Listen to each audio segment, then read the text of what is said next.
Kuna kipindi nilisikia minong'ono wakati tunasema bwawa limekamilika.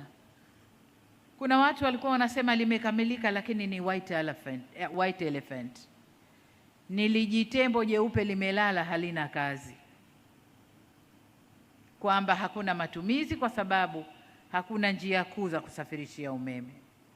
Sasa ujenzi wa njia kuu ni kama nilivyoeleza, unaendelea kwa kasi kubwa, na mradi huu ni mradi wa manufaa makubwa kwa taifa na sio white elephant. Ndugu zangu, ili mradi huu uendelevu kwa miaka mingi ijayo, tuna wajibu wa kutunza, kuhifadhi na kulinda mazingira pamoja na vyanzo vya maji vinavyoleta maji kwenye bwawa hili. Hivyo nitoe wito kwa wananchi wote kuhakikisha tunatimiza wajibu wetu. Niwatake Ofisi ya Makamu wa Rais, Muungano na Mazingira, Wizara ya Nishati, Wizara ya Maji na Ofisi ya Waziri Mkuu TAMISEMI kuratibu na kusimamia kwa karibu zaidi juhudi za uhifadhi wa mazingira na vyanzo vya maji katika maeneo yanayohusiana na mradi huu.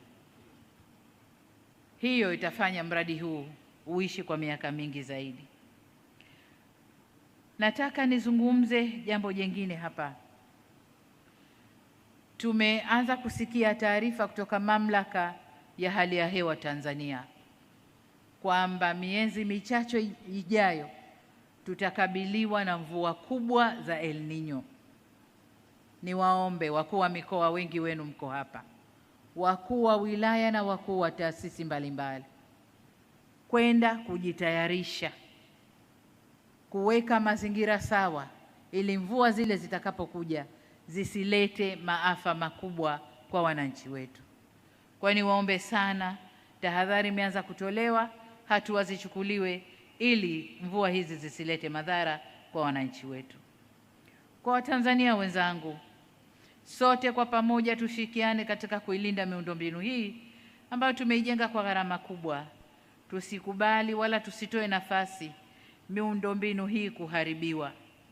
Kamati za ulinzi na usalama mikoa na wilaya, shirikianeni na wananchi kwa kuweka mikakati mahsusi ya ulinzi shirikishi ili kulinda miundombinu yetu tunayoijenga kwa gharama kubwa, sio tu hapa lakini kote ambako tunajenga miundombinu ya kitaifa kwa gharama kubwa.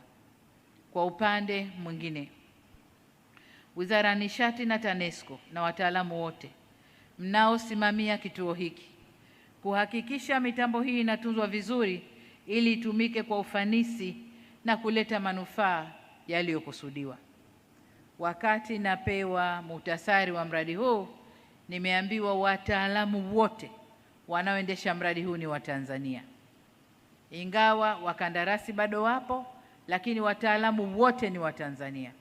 Kwa hiyo Watanzania, huu ni mradi wenu, tunzeni kidumu. Waheshimiwa viongozi, wageni waalikwa na wananchi wenzangu, napoelekea kuhitimisha hotuba yangu, niseme kwamba mradi huu umethibitisha uwezo wetu Tanzania. Hivyo uwe chachu ya kusukuma miradi mingine ya kimkakati ili tuweze kujenga taifa thabiti na linalojitegemea.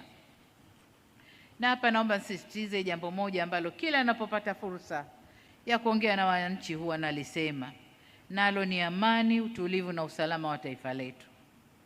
Tunu hizi hazipaswi kutelekezwa au kutekelezwa na vyombo vya ulinzi na usalama peke yao, bali ni wajibu wetu sote.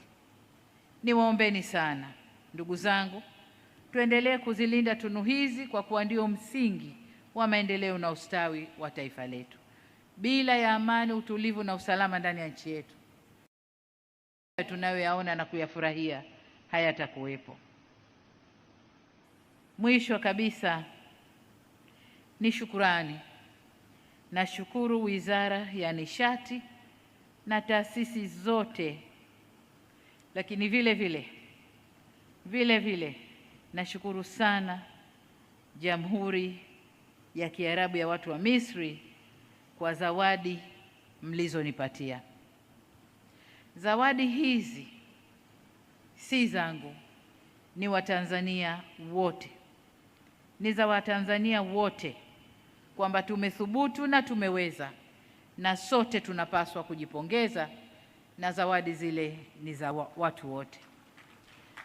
Kwa maana hiyo, kwa sababu ni zawadi za watu wote, zinakwenda kukaa makumbusho ya Taifa, wala hazitakaa kwenye makumbusho ya Samia, zinakwenda kwenye makumbusho ya Taifa.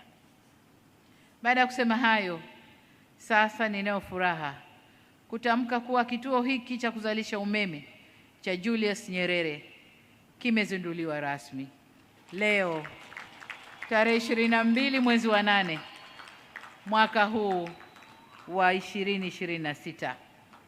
Namuomba Mungu aubariki urafiki wetu baina ya Tanzania na Egypt au nchi ya Misri. Mungu aubariki mradi wetu.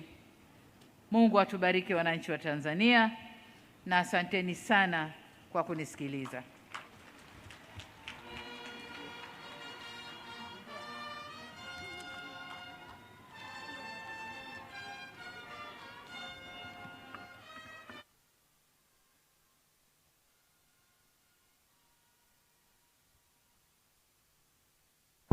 Asante Mheshimiwa Rais wa Jamhuri ya Muungano wa Tanzania. Tunayo heshima kukuomba kuondoka katika eneo hili la kituo cha uzalishaji umeme cha Julius Nyerere kwenda kuendelea na majukumu mengine ya ujenzi wa taifa letu. Pamoja na Mheshimiwa Rais, utaambatana na mgeni maalum wa Mheshimiwa Rais Dr. Adesina, Rais mstaafu wa Benki ya Maendeleo ya Afrika. Nitaomba viongozi wengine, waheshimiwa mawaziri na viongozi wengine, naomba tuendelee kutulia, tuketi ili tuweze kutangaziana utaratibu wa namna ya kuondoka katika eneo hili. Wakati huo nitaomba Tote Band tumsindikize Mheshimiwa Rais.